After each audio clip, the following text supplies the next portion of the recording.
contigo. Edición Diversidad con Noemí Cid y Otón Hernández. Comenzamos. Hola, muy buen día a todos. Bienvenidos a nuestra 7ª emisión de UNIVDEP Contigo. Pues estamos en el mes de junio y sabemos que es el mes de la diversidad. Y aunque estamos en pleno 2022, todavía nos falta mucho por conocer, mucho por empatizar, mucho por respetar. Te invitamos a conocer nuestro programa. ¡Comenzamos! Hola Otón, bienvenido, muchas gracias por acompañarnos. Muchas gracias por tenerme aquí, pues ahora sí que estoy listo para todo lo que me puedas preguntar. Bien Otón, pues muchas gracias y pues ahora sí, para iniciar con este importante tema, dinos, ¿qué es la diversidad sexual? Mira, la diversidad sexual es un término más o menos reciente, a partir de los 90, que se utiliza para definir las posibles orientaciones sexuales y identidades de género que existen en la sociedad, ¿no? Tenemos como identidades sexuales, orientaciones más bien, tenemos pues la homosexualidad, la bisexualidad, la asexualidad, y como identidades de género pues tenemos a las personas trans, ¿no? Que pueden ser personas transgénero que están transitando de un género a otro, o en ese espectro pues todas las personas que se encuentran en medio de ese tránsito. Básicamente eso es la diversidad sexual. Muy bien, Otón, pues mira, qué interesante, ¿no? Además que se haya reconocido, justo dijiste, en los 90s. Y bueno, pues también dinos, ¿por qué un Día Mundial para la Diversidad Sexual? Pero sobre todo, ¿por qué en el mes de junio? Ok, ¿por qué un día para la diversidad sexual? Bueno, primero habría que pensar que las personas de la diversidad sexual son minorías. Vivimos en sociedades donde la mayoría de las personas o son cisgénero, es decir que su sexo asignado al nacer y su género asignado al nacer corresponden con cómo se perciben ellas mismas, y pues sociedades heterosexuales. Eso implica muchas cosas, pero bueno, no vamos a ahondar mucho en eso, solamente que quede pues claro que somos minorías, ¿no? Las personas de la diversidad sexual. Por lo tanto, como minoría, pues vivimos opresiones de diferentes tipos. Por eso la importancia de celebrar un día para pues celebrar la existencia de las personas que pertenecemos a este grupo, ¿no? Eso por un lado. Ahora, ¿por qué en junio? Pues porque justamente el evento que se considera el que inicia o le da pie o hace que empiecen a moverse las ruedas del movimiento de liberación homosexual es un evento que sucede en junio, sucedió en la ciudad de Nueva York en junio de 1969, y fueron unos disturbios, les llaman, que sucedió en un bar dirigido a la comunidad homosexual. En esa época había redadas policiales. En realidad la homosexualidad nunca fue como ilegal, pero había una serie de leyes que no permitían que las personas homosexuales pues se reunieran o expresaran su forma de ser de manera abierta en público, ¿no? Por ejemplo, había leyes que no permitían que utilizaras ropa del sexo opuesto, ¿no? O sea, tenías que salir a la calle con al menos 3 prendas de ropa de tu sexo, el que te asignaron, ¿no? Si salías con más prendas del otro género, te metían a la cárcel porque estabas cometiendo un delito. Ese sí era un delito, no ser homosexual como tal. Entonces eran como delitos alrededor de la homosexualidad. Bueno, el chiste es que había muchas redadas policiales. Lo que pasaba es que llegaban los policías y extorsionaban a la gente, ¿no? O sea, le decían, yo ya sé que tú eres homosexual, entonces si no quieres que todo el mundo se entere en tu trabajo, en tus áreas donde te desarrollas, pues dame una lana, ¿no? Eso pasaba tiro por viaje, cada vez que pues, los homosexuales iban a esos espacios recreativos, ¿no? Pues sucedió este día en junio, el 28 de junio, en un bar que se llama Stonewall. Sucedió que pues la gente se hartó. Llegaron la policía y dijeron, ya no queremos que nos estén extorsionando, y empezaron a armar desmadre, empezaron a ser violentos con la policía. Pues, y la policía pues también se defendió, fue un enfrentamiento. Eso tuvo mucho revuelo, porque de hecho no solo sucedió un día, o sea, fue el 28 de junio, pero los disturbios continuaron por 3 días más. Entonces, eso tuvo mucho revuelo inmediatamente esos 3 días, pero en el resto de Estados Unidos empezaron a tener noticias de eso, y decidieron pues que ya no iban a seguir soportando ese tipo de brutalidad policial, de pisar los derechos de la gente. y con base en ese evento es que se decide establecer el final de junio como el tiempo en el que se va a celebrar el orgullo de la diversidad sexual. Wow. Pues mira, o sea, hablas como de muchos temas de discriminación, ¿no? Que se han vivido, la opresión y demás, y por ahí hay justo este tema del baile de los 41, ¿no? ¿Nos podrías platicar un poquito al respecto? Ok, el baile de los 41 es considerado, digamos, si vamos a hablar de la historia de la homosexualidad en México, es como el primer evento donde la homosexualidad se hace pública en México. Fue un escándalo en realidad, un escándalo mediático. Fue un baile que se realizó, no recuerdo exactamente el año, si 1900, 1902, fue principios del siglo XX. En ese baile, la característica que tenía es que fueron 42 personas invitadas, todos varones, pero la mitad de ellos iba vestido de mujer. Era un baile de la clase alta, como cualquier otro baile de la clase alta, pues, ¿no? La clase alta siempre, como sabemos, tiene como extravagancias, ¿no? Entonces, pues una de ellas fue esa, ¿no? Que decidieron estar mitad y mitad, unos vestidos de mujer y otros vestidos de hombre. Y pues nada, también había como actividades, ¿no? Una de ellas era que se iba a rifar un pepito al final. Un pepito es como lo que ahora, a lo mejor haciendo como un símil, es como si se rentara que un stripper te hiciera un baile erótico. Un pepito era un hombre joven, atractivo, y pues lo que se rentaba era pasar una noche con el pepito, ¿no? En fin, entonces eso fue en lo que consistió la fiesta, pero pues nuevamente haciendo también un símil con lo que pasó en el 69. En esa fiesta también llegó la policía, los vecinos se quejaron, escandalizados, ya sabes, tomaron sus perlas y dijeron cómo es posible que están estas personas vestidas de mujer. Llamaron a la policía y la policía acudió al lugar y arrestó a todos los participantes. Pero se le llama baile de los 41 porque, como te dije, eran parejas, o sea, no podían haber sido 41, tenían que haber sido 42. La razón por la que se le llama baile de los 41 es porque hay un invitado que quedó relegado a la oscuridad, no se sabe quién es. Se piensa que esa persona fue el yerno de Porfirio Díaz. ¿Cómo se llamaba? Se apellidaba Teresa y Mier. No me acuerdo. Bueno, este señor era el yerno de Porfirio Díaz, esposo de Amada Díaz, la hija de Porfirio, y pues siempre se rumoró que él era homosexual. Entonces lo que se piensa es que este señor fue invitado a la fiesta, pero cuando llegó la policía lo reconoció como el yerno de Díaz, y entonces le dijeron pues vaya de señor, porque es el hijo del presidente, y ya, quedó en 41. Esa es como la historia así en una cápsula de lo que pasó. Hubo repercusiones para las personas que fueron, pero eran de la clase alta, entonces muchas de esas repercusiones, la mayoría de ellos realmente no las experimentaron. Pues, qué complejo, ¿no? O sea, de pronto como todo esto que han tenido que vivir, ¿no? Y luego viene este movimiento del que nos hablabas anteriormente, del 69, ¿sí? Del 69. Entonces, de acuerdo con todo esto que ha pasado, ¿cuáles consideras tú que son los principales logros que ha tenido este movimiento?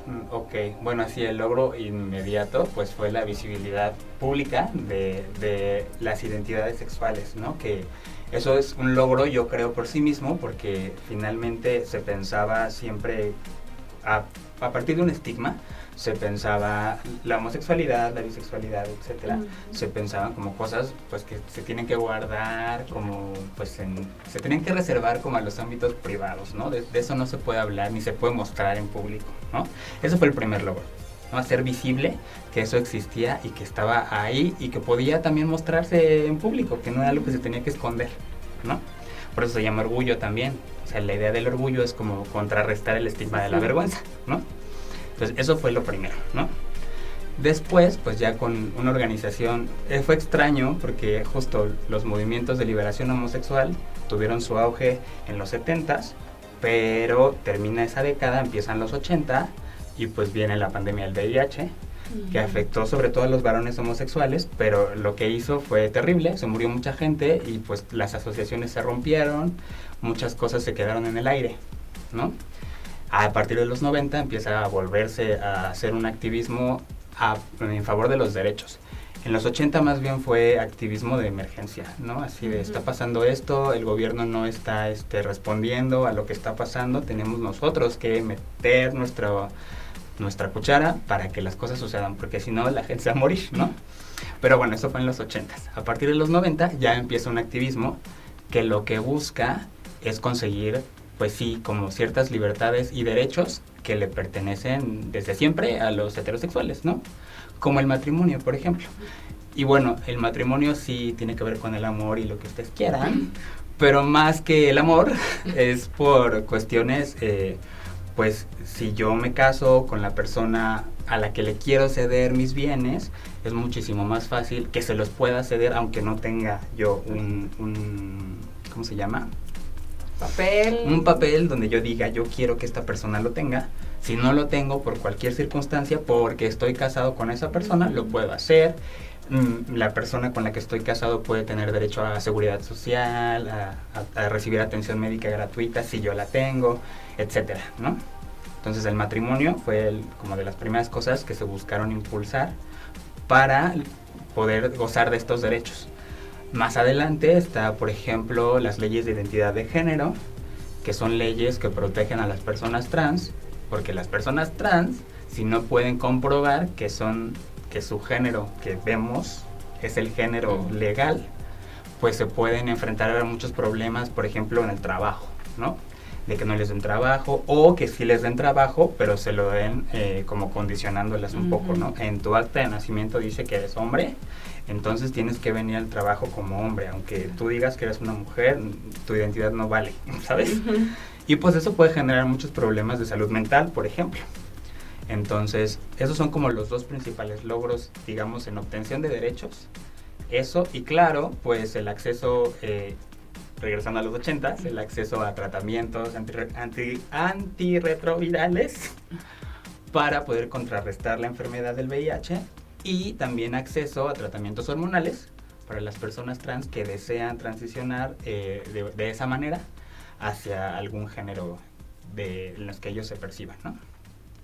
Pues qué interesante esto que nos comentas, ¿no? Y qué importante los espacios que se han ido abriendo a partir de todos estos movimientos. Me quedo un poco con este espacio de la visibilización y al respecto, pues es muy claro que ha ido avanzando, ¿no? En términos de orientación e identidad sexual. ¿Nos podrías platicar un poco al respecto? ¿Cuáles son aquellas que son reconocidas? Claro. Bueno, así en el discurso de la diversidad tenemos una serie de siglas, ¿no? Cuando hablamos de la comunidad LGBTIQA+, estamos haciendo referencia a todas esas identidades y orientaciones, ¿no? L y G, pues se refiere a la homosexualidad femenina, pues lesbiana, mujer lesbiana. G, gay, a los varones homosexuales.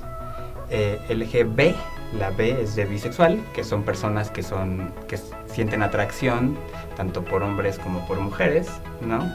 La T, que a veces se divide en varias T's, a veces 3, que ya casi no se ocupa, pero bueno, vamos a decir las 3 y luego porque ya casi no se ocupa, ¿no? Es LGBTT, y esas 3 T's son transgénero, transexual y travesti, que son identidades trans las 3, ¿no? Transgénero se utilizaba para referirse a las personas que se perciben a sí mismas de un género que no es el que les asignaron al nacer. Y ya, se perciben así y punto. Las personas transexuales son las que se perciben de esa manera y además buscan cambiar su cuerpo a partir de procedimientos ya sea quirúrgicos o tratamientos hormonales. Y por último, las personas travesti, que son las personas que simple y sencillamente utilizan la ropa del género contrario al género asignado al nacer.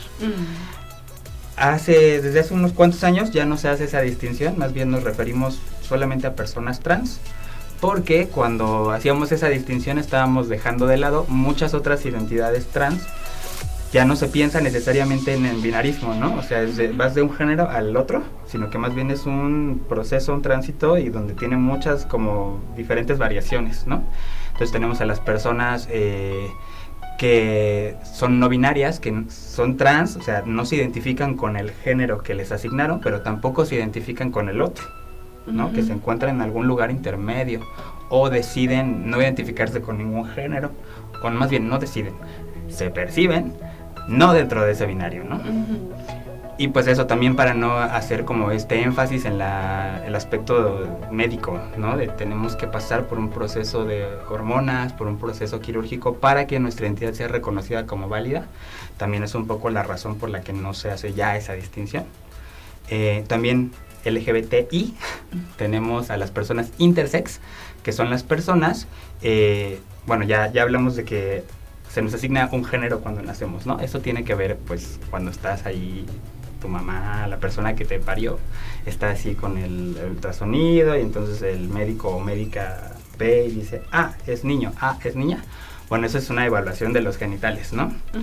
Las personas intersex son personas cuyos genitales no se encuentran claramente en una de esas dos categorías, como varón o como hembra, ¿no? Si vamos a hablar solo de sexo, ¿no? Las personas intersex son personas cuyos genitales son ambiguos. Antes se les llamaban de otras maneras, como hermafrodita, pero esos términos son términos ofensivos ahora, ¿no? Intersex son personas así, y también tienen sus propias problemáticas y sus propios, pues cuestiones que quieren legitimar, o de las que se quieren legislar, ¿no? Como por ejemplo que no se les someta a cirugías antes de que ellas decidan, ¿no? Porque muchas veces, o antes era como, pues esta persona tiene genitales ambiguos, pero parece más niña o parece más niño, entonces vamos a meter cuchillo y que parezca más a lo que pensamos que es. Y pues es un bebé, o sea, todavía no ha desarrollado nada, ¿no? Entonces cuando llegan a la adolescencia y empiezan a vivir la pubertad, pues puede ser que se encuentren pues con cosas pues feas, ¿no? Que digan, no me siento a gusto con esto, pero ya lo tengo porque ya lo hicieron cuando yo era muy pequeño, o pequeña, o pequeñi, ¿no? Bueno, intersex, ¿no? LGBTIQ son las personas queer, personas que no se identifican con ninguna orientación sexual de las que ya están establecidas o con alguna identidad sexual. Son personas que se quieren ubicar fuera de eso, que más bien es como pues somos personas y nuestra sexualidad fluye en el sentido que sea, ¿no? Y no me ato a ninguna categoría específica. Y por último, LGBTIQA, que son las personas asexuales, una orientación sexual más, que son personas que sienten poco o nula atracción sexual o romántica por otras personas. También es un espectro, ¿no? Personas que tienen nada de atracción sexual ni romántica con nadie, y personas que solamente tienen, por ejemplo, atracción romántica pero no sexual, o que su atracción sexual depende de variables, ¿no? Como de te conozco primero y si me caes bien y si sí, entonces a lo mejor desarrollo atracción, pero puede ser que no. O sea, si yo te veo, o sea, no es como una persona que no es asexual, que puede ver una persona atractiva y decir, ¿no? Una persona sexual no va a experimentar eso, pero la podrá experimentar bajo ciertas circunstancias, dependiendo de dónde se ubique en ese espectro. Y ya, esas son todas. Pues qué interesante todo esto que nos comentas, ¿no? Y yo creo que hay que empaparnos de toda esta información para ir reconociendo y para ir terminando con todas estas formas de discriminación, ¿no? Y al respecto, me gustaría preguntarte, ¿qué tipo de discriminaciones son las que vive la comunidad? Uy, pues varias. O sea, la primera y como más obvia, hay una discriminación pues del cotidiano, de entre la familia, en el trato de todos los días, pues, ¿no? Por ejemplo, la religión, las costumbres, en algunos lugares hay que pensar. También estamos aquí en la Ciudad de México. La Ciudad de México tiene características muy particulares que no comparte todo México, ¿no? Entonces, pues en otras partes, quizá la religión y las costumbres, como te digo, pues también generan procesos discriminatorios a las personas LGBT, ¿no? Así como de, pues, si tú te haces visible o te posicionas como gay, como bi, etcétera, tu familia puede que no te acepte, ¿no? Te rechace, te corre de tu casa. Eso es un tipo de discriminación, desde luego, que todavía, hoy en día, 2022, sucede en muchas partes del mundo, no solamente en México, ¿no? Eso es así la primera, la exclusión del hogar, ¿no? Y la exclusión social también un poco. Así de que ya la gente te ubica que eres de la comunidad, pues a lo mejor pues no te invita a cosas o no te hace partícipe de la comunidad donde estás viviendo, ¿no? Esa es la primera, ¿no? Discriminación laboral hay en muchos aspectos, depende de qué miembro de la comunidad seas. Por ejemplo, como ya mencioné, las personas trans viven discriminación laboral, ¿no? Donde es difícil que consigan un trabajo si no pasan al 100% como el género con el que se identifican. Si tú eres una mujer trans y nadie así, tú pasas por la calle y nadie nunca te voltea a ver, pasas como una mujer cis, no tienes ningún problema, vas a conseguir trabajo sin problema. Pero si eres una mujer trans que no pasa como mujer en la sociedad en la que vives, vas a encontrar muchos problemas consiguiendo trabajo. Entonces, las posibilidades de desarrollo son menos. Hace unos cuantos años se hablaba, ya no es tanto así, pero hace unos años se hablaba un poco así como de las únicas oportunidades laborales de las mujeres trans, pues es como trabajar como en una estética como estilista o ser trabajadora sexual. Ya no es tanto así. Eso también es un poco la antropología de los hombres que dicen, esas son sus únicas dos formas de trabajo, pero no. Pero es verdad que sí es una opción, porque ahí no hay ningún problema. Incluso el fetiche de estar con una mujer trans, pues también es algo que les ayuda a conseguir trabajo como trabajadoras sexuales. Pero son trabajos riesgosos, donde hay inseguridad laboral, donde tu vida peligra. Entonces esa discriminación deriva en que tu vida se ponga en riesgo, ¿no? Las personas que viven con VIH, que normalmente son varones homosexuales, también sufren discriminación laboral. Ahí más bien es un poco como cuestión de acceso a los servicios médicos, ¿no? Si tú tienes VIH no te vamos a contratar porque no queremos pagar tu tratamiento, por ejemplo, ¿no? Y pues el estigma también del cotidiano, así de que no me toques, de que no nos podemos besar, de que sí, o sea, andar siempre como con mucho cuidado alrededor de las personas con VIH por el estigma del contagio, cuando en realidad, o sea, el contagio solamente se logra de maneras muy específicas que no tienen nada que ver con el trato cotidiano. ¿Qué más? Discriminación, de acceso a lugares también, ¿no? Hay lugares donde, como sabemos, pues son lugares privados que deciden no darle acceso a la gente, ¿no? Porque son de una orientación sexual o incluso ni siquiera tiene que ser la orientación, puede ser 20,000 otras cosas. Pero eso es porque los espacios privados ahora sí que se reservan el derecho de admisión y eso también pasa. Pues eso, más que nada, adopción de personas también, las parejas homosexuales viven problemas al momento de adoptar, de querer formar una familia. Pues por el prejuicio también, ¿no? De que se piensa que la familia es la familia heterosexual, nuclear, ¿no? Papá, mamá. Y pues sabemos que, pues, sobre todo en México, ¿no? Donde hay un gran porcentaje de madres solteras, sabemos que las familias son de muchas formas, ¿no? Sí. Entonces, la adopción homosexual también es un problema en el que se enfrentan las personas por cuestiones de discriminación. Pues qué lamentable todas estas formas de discriminación que vive la comunidad, ¿no? Todo esto que nos cuentas, desde el ámbito familiar hasta el ámbito público. ¿De qué manera, Otón, nosotros podemos contribuir a acabar con estas formas de discriminación? Ok, yo creo que más bien son como dos niveles, ¿no? Como individuos, pues no sé, por ejemplo, si tú tienes en tu familia personas que forman parte de la comunidad, pues a lo mejor podrías contribuir a que se vea como algo normal, es decir, no alimentar el estigma, ¿no? De la vergüenza, de que no es normal, etcétera. Si tú sabes que hay personas en tu familia que lo ven de esa manera, pues justamente tratar de hablar con ellas, ¿no? Y decirles, pues no, las cosas no son así, ¿no? Podría ser un poco más empática, ¿no? Eso puede ser. Es el trato cotidiano. Si tú convives con gente en otros ámbitos de tu vida que son de la comunidad LGBTTIQ, pues eso, ¿no? También como tratar de hacer mucho hincapié en que esto es una opción más, ¿no? Una opción en términos de orientación de las que hay muchas y que las personas tampoco las eligen necesariamente, ¿no? Ujú. Sino que es una variación más que una opción, es una variación más. Eso. Y pues más bien, si queremos hacer cambios como más estructurales, o sea, de mayor impacto y alcance, pues eso más bien dependerá de dónde estás parado tú o parada tú, ¿no? Por ejemplo, si tú estás en un lugar donde tú puedes ejercer algún tipo de cambio, por ejemplo,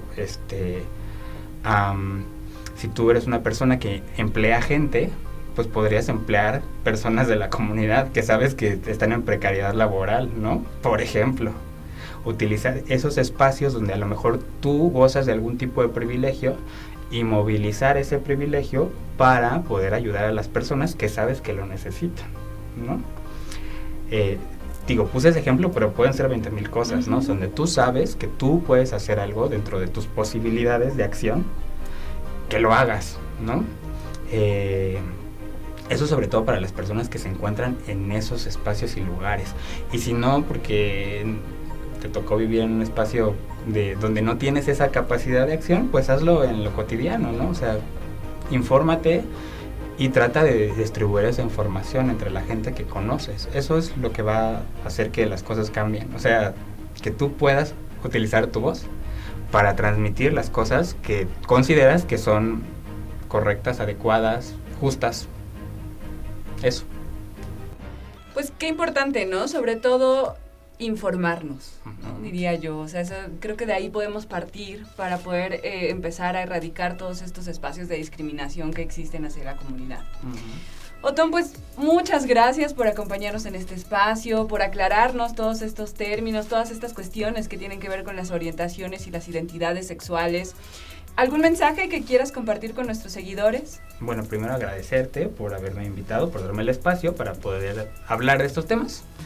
Y en segundo lugar, pues no sé, como mensaje, pues no sé, quizás solamente pues decirle a la gente que si conoce a alguien que es de la diversidad, pues que se acerque, que pregunte, que las conozca, ¿no? Y creo que eso nada más, o sea, acércate a tu persona LGBT más cercana y conócela más. Pues muchas gracias, Otón, por acompañarnos en este espacio. No, ¿de qué? Muchas gracias. Nos vemos en el siguiente programa. No olvides seguirnos en nuestras redes sociales y recuerda que este programa es para ti. Si quieres participar, escríbenos. Ahora sí, se acabó. ¡Vámonos!